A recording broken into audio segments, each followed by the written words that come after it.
Boa noite. Boa noite. Hoje vamos conversar sobre a proposta da mini-reforma eleitoral com o advogado Luiz Lira. E a audiência pública que debateu o orçamento de Mossoró para 2024 foi realizada hoje. O cenário político está no ar.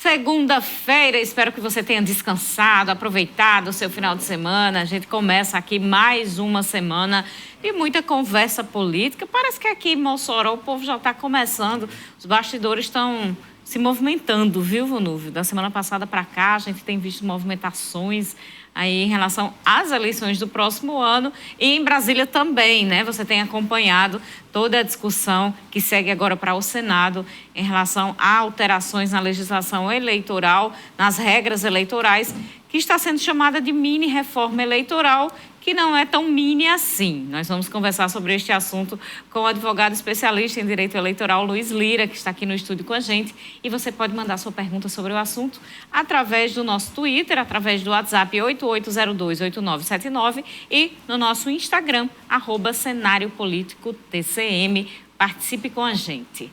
Boa noite, Vonúvio. Boa noite, Carol. Boa noite para você, minha amiga telespectadora. Boa noite para você, meu amigo telespectador. Estamos começando mais uma edição aqui do Cenário Político TCM, ao vivo para toda Mossoró e várias cidades que possuem os serviços da TCM.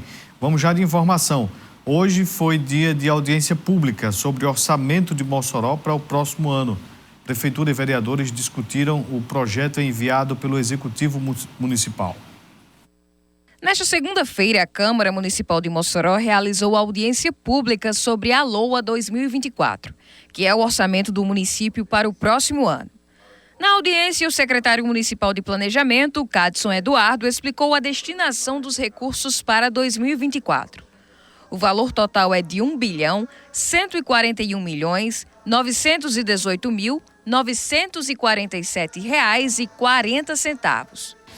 Dentro da lei orçamentária anual está previsto o investimento para todas as áreas da cidade, todos os recursos que serão aplicados pelo município, tanto para o Mossoró Realiza, como também para a manutenção da máquina pública, além dos investimentos em saúde, educação, assistência social, segurança, dentre tantos outros. Quando conversamos com o líder da oposição, Tony Fernandes, ele explicou que alguns setores do município podem receber menos do orçamento. Questionamentos voltados principalmente para a redução de recursos em algumas áreas importantes aqui no município, como educação, segurança pública e saúde.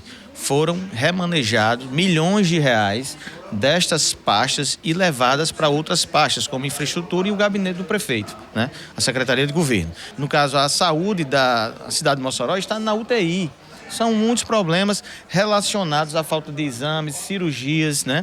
Então a gente tem essa preocupação. Uma cidade também violenta demais. Como é que você tira recurso da segurança pública, né? Como a educação também, que falam no Mossoró Educação, mas estão retirando recursos do Mossoró Educação. Os 2 anos de emendas impositivas aqui na cidade de Mossoró não foram pagas emendas impositivas. Tem entidades da causa animal que estão chegando a fechar as portas porque não recebem essas emendas impositivas. Fizeram um planejamento em cima disso e essas emendas não chegaram. Não chegaram para o Amantino Câmara, para a Liga do Câncer, né? E várias entidades aqui que a gente chegou a destinar essas emendas e que infelizmente não está chegando. Então a gente quer saber onde está esse dinheiro. Genilson Alves, líder da situação, também falou sobre o assunto. Nós podemos, quando nós somamos o montante do recurso da saúde e da educação, hoje, para você ter uma ideia, na infraestrutura tem recurso para construção de UEI, construção de UBS.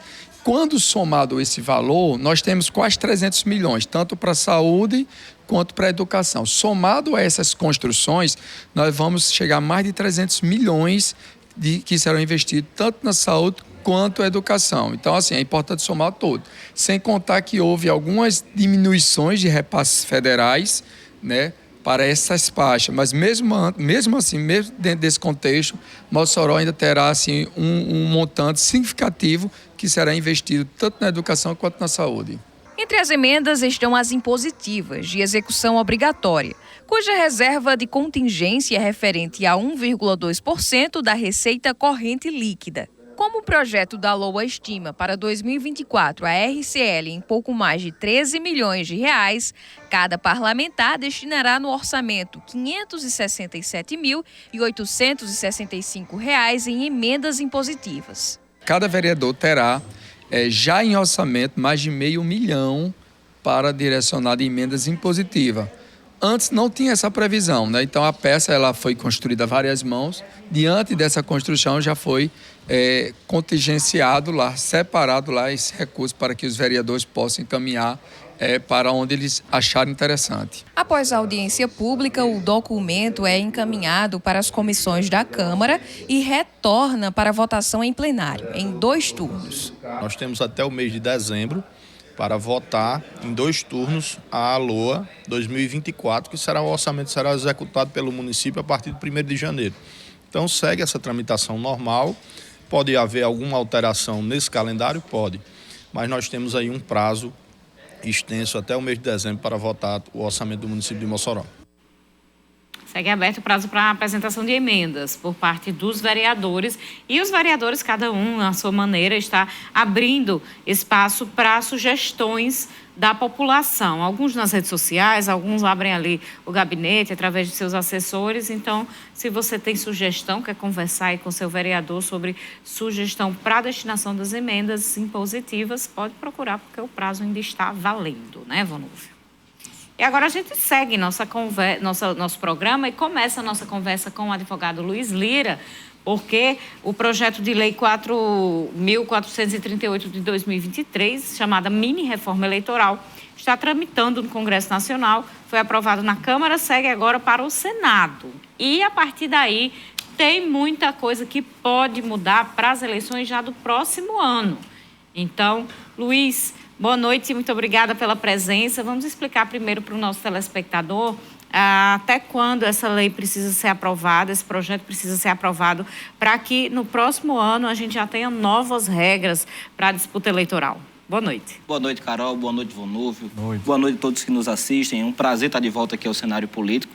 A primeira coisa que a gente precisa entender é que, na verdade, são 2 projetos. Existe o 4438 e o projeto de lei complementar 192, que é o que alterou a lei da ficha limpa.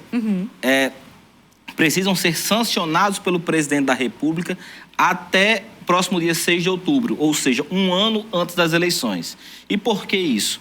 Porque existe no direito eleitoral o princípio da anualidade, ou seja, qualquer mudança eleitoral, ela precisa ocorrer até 1 ano antes das eleições, para que não pegue os partidos, os candidatos, a própria população de surpresa. Então, é uma corrida contra o tempo agora para que o Senado vote, aprove e o presidente da República sancione essas alterações até o próximo dia 6. Mas esse tempo já está correndo, né? E da forma como está agora o texto, né, que foi aprovado ali na Câmara, ele segue para o Senado. Se houver alguma modificação, volta para a Câmara, como é que é esse trâmite?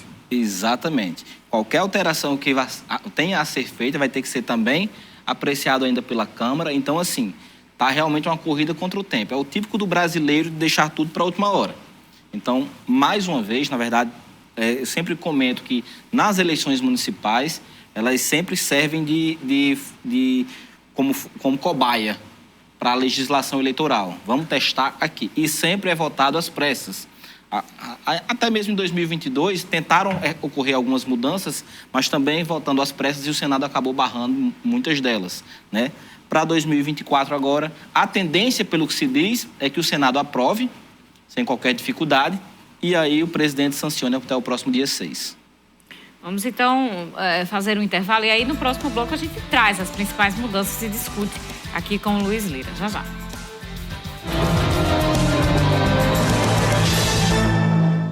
Continuando o nosso programa, nesta segunda-feira, estamos falando sobre a mini-reforma eleitoral, que agora vai ser avaliada pelo Senado, já para as eleições do próximo ano. Quer saber o que vai mudar? Vai mudar em relação à candidatura a vereador, viu? Também a propaganda eleitoral, prestação de contas. Então, fica aqui com a gente, participe do programa de hoje através das nossas redes sociais que estão aqui na tela para você. Vonúvio. Vamos de informação, Carol. Informação para você que acompanha aqui o nosso cenário político TCM. Ainda na sexta-feira, os médicos pediatras que estavam com atividades paralisadas na maternidade Almeida Castro voltaram às atividades. Os pediatras retornaram na sexta-feira, dia 15, após pagamento de uma produção referente aos plantões e visitas realizados na principal maternidade da região oeste. No final de semana, os serviços foram normalizados. A direção da Neoclínica informou que o pagamento foi referente à nota mais antiga, que contabilizava 74 dias de atraso referente ao mês de maio deste ano. No entanto, não há informação sobre a regularização dos débitos somados e nem previsão de pagamento dos demais meses. A direção da cooperativa informou que o prazo máximo de atraso reduziu para 48 dias, correspondendo ao mês de junho. Com isso, caso fosse mantida a paralisação, haveria descumprimento dos termos previstos no contrato. A Neoclínica disse ainda que, se a situação persistir, em 2 semanas, o prazo de atraso vai ultrapassar 60 dias. Vamos então agora seguir para a nossa conversa sobre a mini-reforma eleitoral, que um dos assuntos que a gente já inclusive comentou um pouco, deu uma pincelada lá na 95 FM hoje, em relação a mudanças para as eleições, os cálculos ali, para as eleições proporcionais, as eleições a vereador, nesse caso, das eleições do próximo ano. Sobre as eleitorais, a gente tem aí as informações, como funciona hoje. Hoje é o seguinte, o candidato tem que ter a votação equivalente a 20% do quociente eleitoral e o partido do candidato tem obtido a votação equivalente a 80% do quociente. E com as alterações, a nova proposta é de que o partido tem que ter os 100% do quociente e o candidato 10% para participar da distribuição. Vamos destrinchar isso aí, Luiz Lira, para o nosso telespectador. O que é que muda de 20, 80, aliás, 20, 80, 10, 100%? Vamos lá. Primeira coisa, Carol, que eu gosto sempre tenho dito, inclusive, nas conversas, entrevistas, que de mini-reforma ela não tem nada. É uma reforma eleitoral, uma baita reforma eleitoral. Mas o primeiro ponto, sobre as eleitorais. Até 2022, para os partidos concorrerem às vagas do Legislativo nas eleições proporcionais, eles tinham que ter, no mínimo, 80% do quociente eleitoral, certo? Então, o que é o quociente eleitoral, para quem está em casa entender? O quociente eleitoral nada mais é do que toda a votação válida nas eleições proporcionais, dividido pelo número de vagas ali em disputa. Então, vamos citar, por exemplo, Mossoró, aqui nossa terra. Nós pegamos toda a votação ocorrida nas eleições proporcionais, de todos os candidatos que receberam votos, votos de legenda, enfim, todos os votos válidos, e dividimos pela quantidade de vagas. Até então, 23, para o próximo ano, 21 vagas. Esse é o quociente eleitoral. Então, na última eleição, Mossoró teve, acho que 5.500, mais ou menos, de quociente. O que é que isso significa? Que para o partido concorrer à eleição, para concorrer a uma das vagas, ele precisa alcançar, agora, pelo menos 100% desse quociente.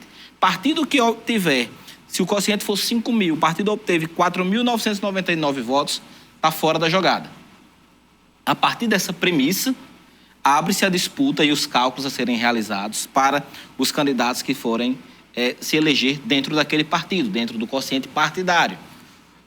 2022, o candidato precisaria ter pelo menos 20% desse quociente eleitoral no cálculo das sobras eleitorais.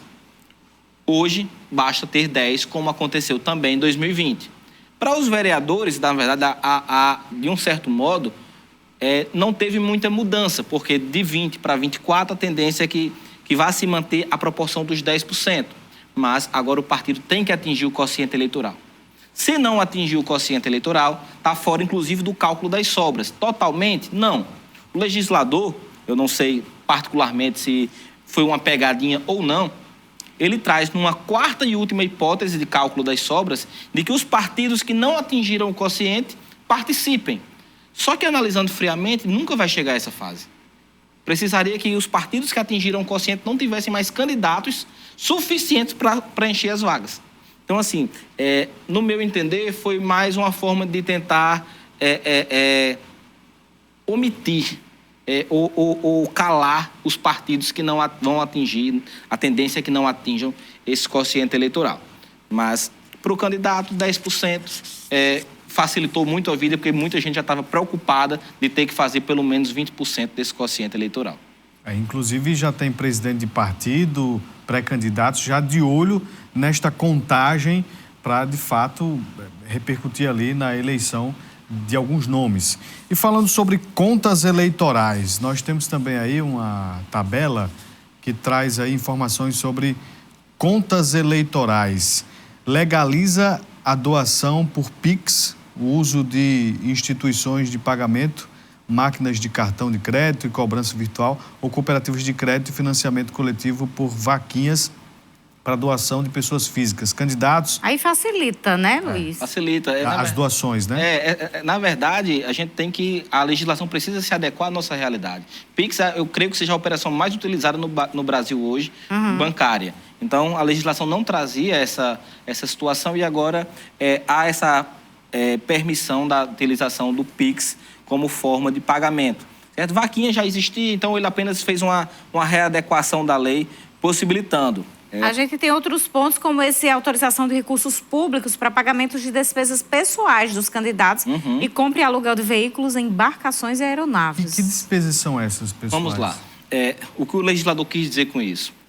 Despesas de ordem pessoal, como, por exemplo, o hotel onde o candidato às vezes tem que se hospedar quando viaja, é despesa pessoal. A alimentação dele é despesa pessoal. A legislação diz que esses recursos não podem ser pagos com o fundo eleitoral.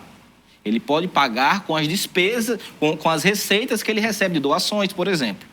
Então, o que é que o legislador quis dizer com isso? Olha, o candidato, se quiser utilizar dos recursos que não são do fundo eleitoral para esse fim, ele pode. Tá? Há uma grande discussão sobre essa situação de aquisição de bens, porque o entendimento do TSE é que ao final da eleição esse bem vai para onde? Então o TSE diz que ele tem que ser convertido ao partido.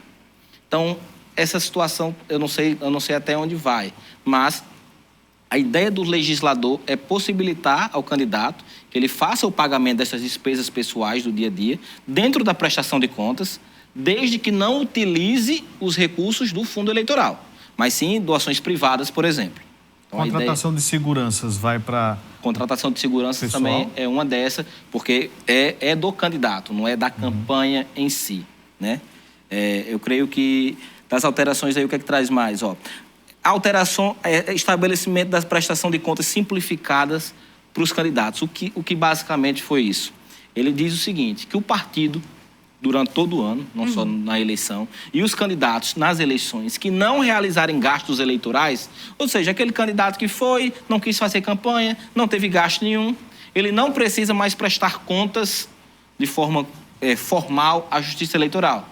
Basta ele, de punho, vamos dizer assim, creio até que a Justiça Eleitoral vai disponibilizar um modelo de declaração e declarar que não teve gastos na campanha, sem precisar de advogado, sem precisar de contador, e sozinho apresentar essas contas, essa declaração à Justiça Eleitoral.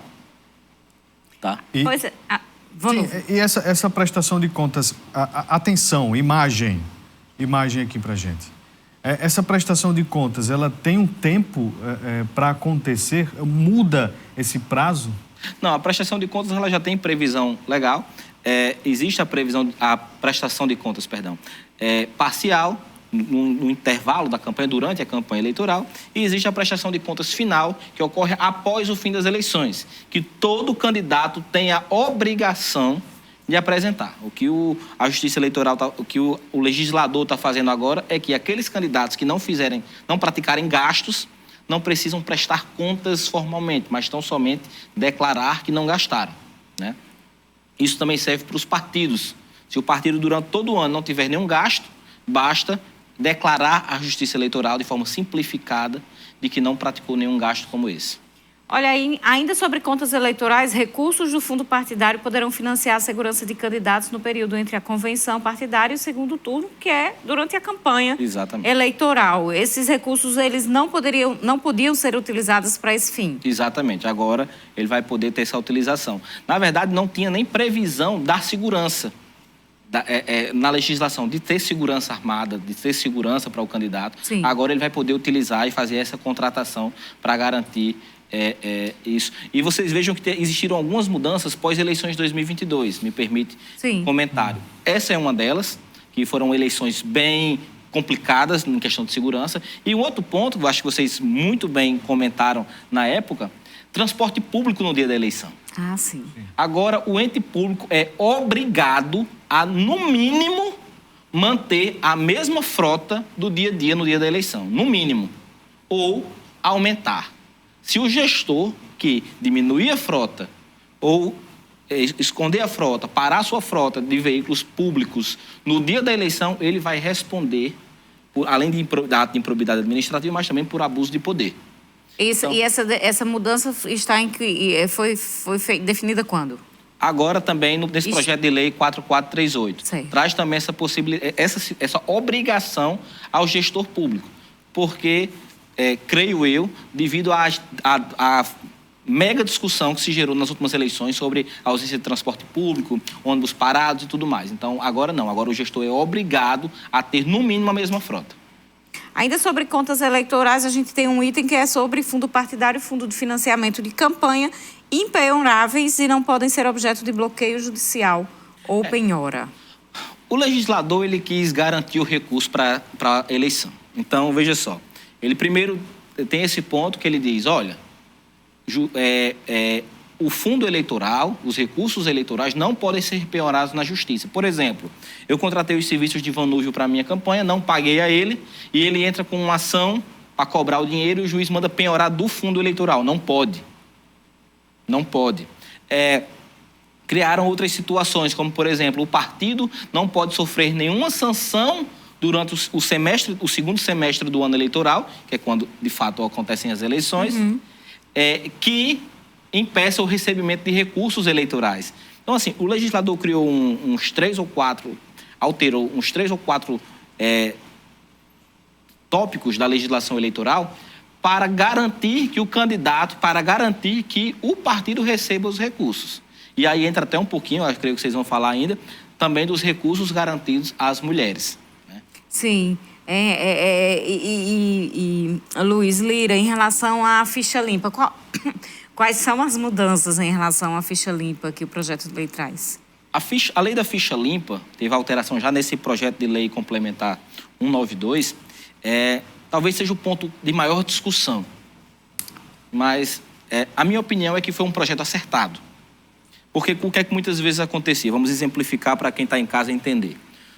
O candidato tinha uma condenação criminal, por exemplo, ou uma condenação de improbidade administrativa que chegasse a 5 anos de suspensão dos direitos políticos. O que é que muitas vezes acontecia? Ele cumpria aqueles 5 anos sem poder se candidatar, porque tinha uma condenação que impedia a quitação eleitoral dele, e quando acabava os 5 anos, se iniciava os 8 anos de inelegibilidade. Então, de fato, ele não ficava inelegível 8 anos, ele ficava 13. O que é que o legislador fez? Candidatos com condenação criminal ou de improbidade, por exemplo, nesses casos, 8 anos a partir da condenação em segunda instância. Que é quando, de fato, a lei da ficha limpa já impedia que ele fosse candidato. Então, os 8 anos contam dali. Independentemente se o processo dele ele recorreu, não recorreu, e que hora ele cumpriu a pena, os 8 anos passam a partir da condenação em segunda instância. Candidatos que renunciaram, gestores que renunciaram ao mandato em virtude de algum processo que estava respondendo para não ser condenado. Também são inelegíveis. Isso já está previsto na lei da ficha limpa. É muito parecido até com o caso do Dallagnol, que eu acho que foi também nesse sentido. Só que ele não era gestor, ele era servidor público, né?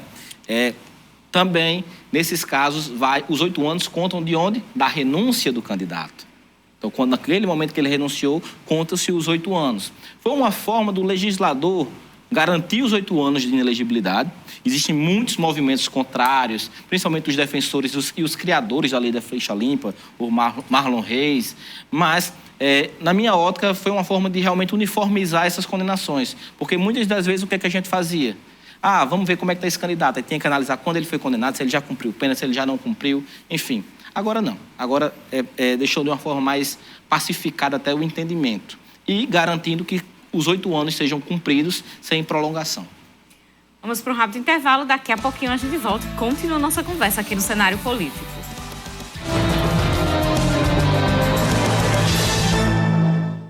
Continuamos o nosso cenário político de hoje, entrevistando o advogado Luiz Lira, especialista em direito eleitoral. A gente está falando sobre as mudanças propostas pelos legisladores federais em relação às regras eleitorais já para valer para o próximo ano, para as eleições do próximo ano. Você que gosta do moído, fique aqui com a gente, porque vai ter muita mudança, a gente já está explicando aqui. E pode mandar também sua pergunta e sua opinião nas redes sociais. WhatsApp 988028979, tem também Twitter e Instagram disponíveis para você aí na tela. Estava olhando para o lado, eu não estava olhando aleatoriamente não, viu, Vunuvo? Estou olhando para um retorno aqui, gente. Sim. Eu estava olhando os contatos, porque senão a pessoa que está em casa não está entendendo nada, né? Carol, o programa de hoje ele está sendo assistido aí por quem está visualizando uma candidatura ano que vem, por quem vai buscar uma reeleição, não só aqui de Mossoró, viu? Mas de outros municípios, quem trabalha diretamente com eleições, advogados, contadores, até mesmo pessoas ligadas à área da comunicação. Então, importante aí que você fique atento. E já tem mais cartelas aí, né, Carol? Agora falando sobre mudanças dessa mini-reforma na propaganda eleitoral. Pois é, as mudanças na propaganda eleitoral, Vunuvo, algumas... Autorização da propaganda conjunta de candidatos de partidos diferentes, independente de coligação ou federação. Isso vai dar um nó na cabeça do eleitor. Como é isso, Luiz? Acho que o melhor termo que poderia ser utilizado foi o que você acabou de dizer, um verdadeiro nó. Porque olha o que o legislador está trazendo.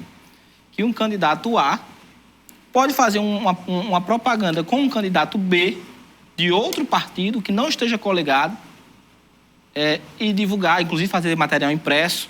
Então, assim, a gente não pode dar nome aqui, nome aos bois, porque para não gerar nenhuma complicação. Mas você que está em casa, imagine um candidato A vereador, por exemplo, fazer propaganda com um candidato B, que é de outro partido, de outra coligação, que está em outro grupo, e com material impresso, de divulgar, material na internet, enfim. A prefeito, por exemplo. A prefeito, por exemplo. Uma vereadora, outra prefeito. Exato. E aí tem um ponto que chama muita atenção, porque essa norma legal ela vai contrariamente à lei dos partidos políticos. Porque como é que o partido vai chegar à condição de dizer que aquele candidato está ferindo os preceitos do partido, a partir do momento que ele está contra a coligação, contra o grupo, quando a legislação autoriza ele a fazer propaganda com outro?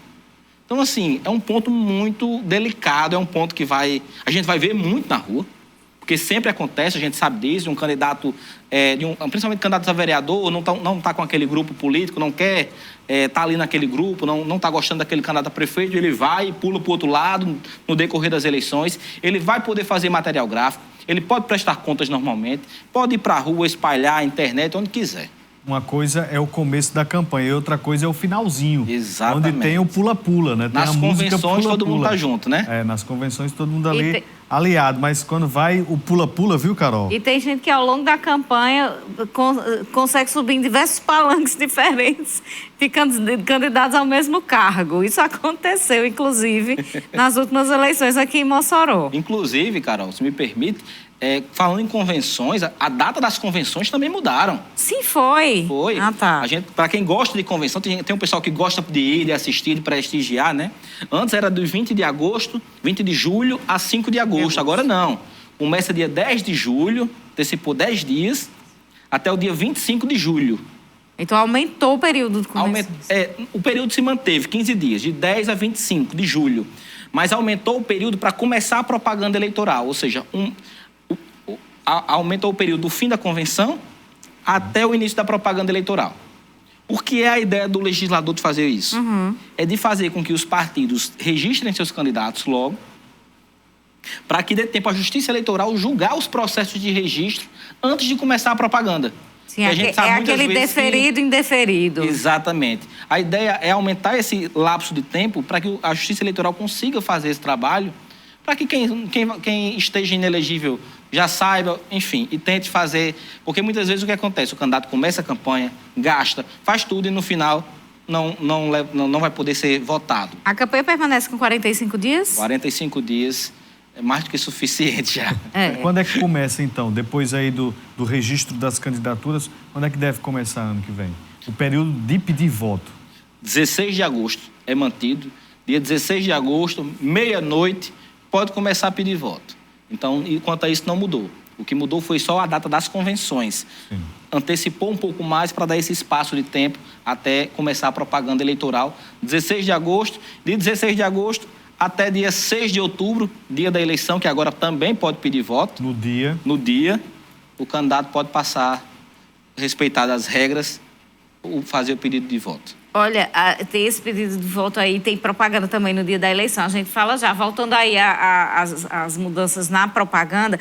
Propaganda eleitoral é um dos pontos de maiores brigas durante a campanha eleitoral. Briga entre candidatos, disputa judicial e brigas entre eleitores também, viu, gente? E tem muito eleitor agora com as redes sociais que também não escapa, né, dessa discussão sobre propaganda. Mas tem a exclusão dos limites de tamanho de propaganda eleitoral em veículos. Podia ser do tamanho que fosse, o tamanho de outdoor, envelopar um carro inteiro. Depois teve uma redução, né, Luiz? Com o tempo, eu acho que em 2012, pela primeira vez. Em 2016 houve a redução. Houve a redução do limite ali para adequar a questão financeira, na diversidade financeira de vários candidatos. E agora está tudo liberado de novo. Está tudo liberado. Veículos, né? Em veículos? 2012 a gente via aquele monte de carro adesivado, envelopado, como chama, né? Cheio de propaganda. Tinha juiz aqui em Mossoró, época que saía medindo as propagandas para dizer que estava acima de 4 metros, aquela confusão toda. Doutor Herval Sampaio. Doutor Herval Sampaio, um abraço para ele, inclusive. Pessoa ótima. E aí, 2016 para cá, mudou. Propaganda eleitoral tinha a limitação dela. No máximo, o vidro traseiro do carro poderia ser total. Depois mudou-se o entendimento, também restringiu. E aí isso causava um problema. As gráficas que odiaram essa história, né?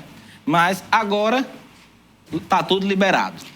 Não há mais limite de tamanho para veículos, moto, carro, bicicleta, enfim. Quer adesivar, pode fazer o que quiser. Mas bandeirão ainda... Não, e outdoor? a única mudança foi adesivo em veículos. Nos veículos, mas, Luiz, você concorda que isso incide na possibilidade de abuso de poder econômico, que foi justamente a justificativa para a limitação?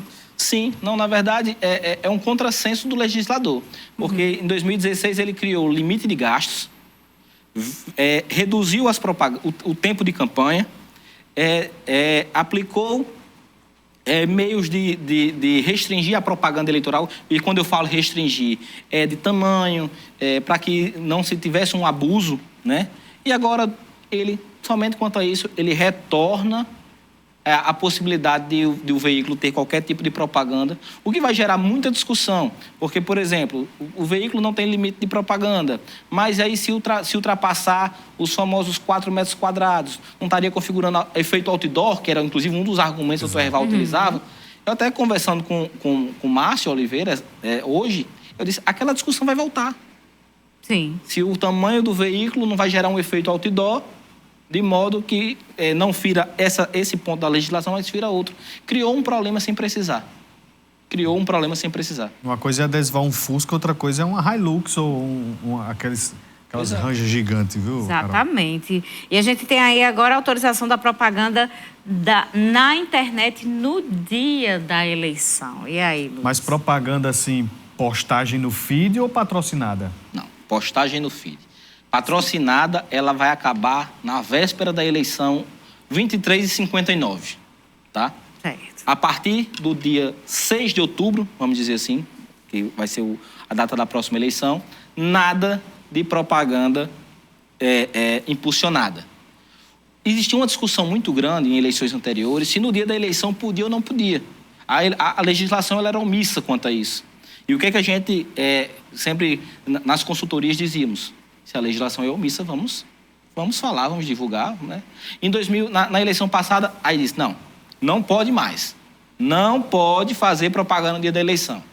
Então, a nossa orientação sempre foi, você pode aparecer, você pode mostrar que você está indo votar, mas jamais pedir voto. Porque a legislação fala sobre propaganda eleitoral e pedido de voto. Então, não. Agora o legislador, mais uma vez, disse, vamos, topa tudo. Então, dia da eleição, o candidato quiser ficar de meia-noite até a hora que acaba fecharem as urnas, até às 17 horas pedindo voto, ele pode ficar, só não pode impulsionar. Fazendo NPC lá nas lives do Instagram, né, Carol? Exatamente. A gente tem participação aqui, mas vamos rapidinho aqui nas candidaturas femininas, principalmente nessa questão do dinheiro reservado para as campanhas femininas. Esse último item aí, vocês estão vendo, poderá custear despesas comuns com outros candidatos, inclusive propaganda, desde que haja benefício para a candidatura feminina. Essa divisão não é permitida atualmente. Como é que vai ser isso? Eu sou uma candidata, aí vou poder colocar o recurso que é destinado à minha candidatura para você, Luiz. E aí vou dizer, não, mas me beneficia também por conta da questão do quociente eleitoral. Quando eu disse no começo da entrevista que essa mudança era alvo de muitas críticas, de muita discussão, e de mim não tinha nada, é por esse tipo de situação. Olha o que é que o legislador fez. Ele disse, olha, a obrigação dos partidos e coligações e federações é resguardar 30% dos recursos para candidaturas femininas. Tudo bem, até aí você nota um incentivo, vamos dizer assim, para aquelas candidaturas. Mas aí, em contrapartida, o que é que ele fala? Mas as mulheres poderão utilizar esse recurso para custear candidaturas masculinas, desde que não prejudique sua candidatura. A justificativa vai ser só uma, vou dar já o bizu aqui, lá na frente que a gente vai discutir. O candidato a candidata vai dizer, olha, eu era candidata a vereadora, Von Núvio também era, ele entrando, ele me puxava talvez, então por isso que eu custeei a candidatura dele. Então assim, é de um absurdo, é de um desrespeito às candidaturas femininas, sem precedente ao meu sentir, sabe? Porque ele possibilita algo que não faz o menor sentido. Ele possibilita, aliás, até faz um sentido, mas não do que a norma deveria trazer, né? Então, é basicamente isso. É você, mulher candidata, poder custear a candidatura, pagar despesas de candidatura de algum candidato, né? Desde que não gere prejuízo à sua candidatura. E aí, esse gere prejuízo à sua candidatura é muito vago. Então, vai ficar aí para um embate, talvez, jurídico futuramente. Em relação às candidaturas femininas ainda, as candidaturas laranja de mulheres serão consideradas fraude e abuso de poder político. Hoje, essas candidaturas fictícias, elas incidem em quê? Então, vamos lá. Até então, a legislação dizia que era considerado fraude esse tipo de candidatura. Em Mossoró tivemos vários exemplos que ocorreram. O que o legislador fez agora foi deixar expresso quando vai ocorrer. Com base, inclusive, eles tomaram até por base o que vem entendendo do TSE. Então, o que é que ele diz? Olha, a fraude, a candidatura fictícia feminina, ela é fraude e abuso de poder, ou seja, vai gerar cassação, nulidade de votos, tudo mais. Quando, demonstrar que aquela candidata não fez campanha, ou seja, da forma que o TSE já vem entendendo. Se demonstrar que aquela candidata não fez campanha, não teve gastos, e ele até diz da seguinte expressão, não buscou fazer a campanha, ou seja, não teve a vontade de realmente ir atrás, de conseguir votos, com uma votação pífia, como ocorreu aqui, 1 voto, 2 votos, 5 votos, e demonstrar que não foi que foi por má vontade, vamos dizer assim, ou por não querer pedir voto, que é o que muitas vezes acontece, a gente sabe disso, vai ser considerada fraude, aí vai haver nulidade da votação do partido. Se demonstrar alguma responsabilidade a mais, abuso de poder econômico, abuso de poder político, aliás, que vai gerar inelegibilidade, como aconteceram aqui em Mossoró e em algumas outras várias cidades. Aí tem um ponto também que é bastante polêmico, que é a compra de voto.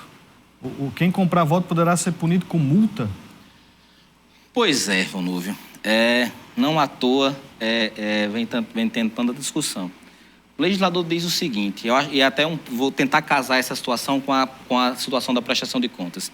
Olha só, primeiro, o que é que ele diz lá? Ele diz o seguinte, o candidato que for condenado por captação ilícita, que nada mais é do que a compra de voto, ou gastos ilícitos, que aí já vai para a análise de prestação de contas, ele poderá ter seu mandato cassado, se eleito, né, ou, que vai ficar a critério do julgador, do juiz eleitoral, aplicar uma multa de 10 a 150 mil, a depender da gravidade. Então assim, mantém o mandato, mas tem que pagar multa. Para bom entendedor, né, muitas vezes a meia palavra basta. Então, o juiz eleitoral, que antes ele poderia, inclusive, fazer as duas coisas, condenar, inclusive, multa, agora não, agora ele está restrito a escolher entre caçar o candidato ou multar de 10 a 150 mil, a depender da gravidade do ato praticado. Eu não tenho a menor dúvida que a chuva de multas por aí vai ser aberta, sabe? A partir do momento que você traz esse tipo de norma, você dá ao candidato uma possibilidade de cometimento de crime eleitoral. Eu acho que não deveria ter sido esse o objetivo da norma, mas é isso que está posto. Para finalizar, aqui a gente já não tem mais nem tempo, mas a Rosineide traz um questionamento que é comum a muitos telespectadores, não especificamente sobre os projetos, até que data os prefeitos podem chamar concursados para assumir cargos em 2024? Até 6 meses antes da eleição, se o concurso já tiver sido homologado, tá? Ele vai poder fazer a convocação normalmente. Não sei de onde ela qual o concurso, mas enfim, a situação é basicamente essa. Muito obrigada, Luiz Lira, advogado especialista em direito eleitoral, conversando aqui com a gente no programa de hoje. Eu que agradeço, Carol, tenha uma boa noite. Um abraço aí para todos que nos acompanham. Até amanhã. Muito obrigada pela audiência. Amanhã a gente se encontra ao vivo aqui na TCM. Uma ótima noite e até lá.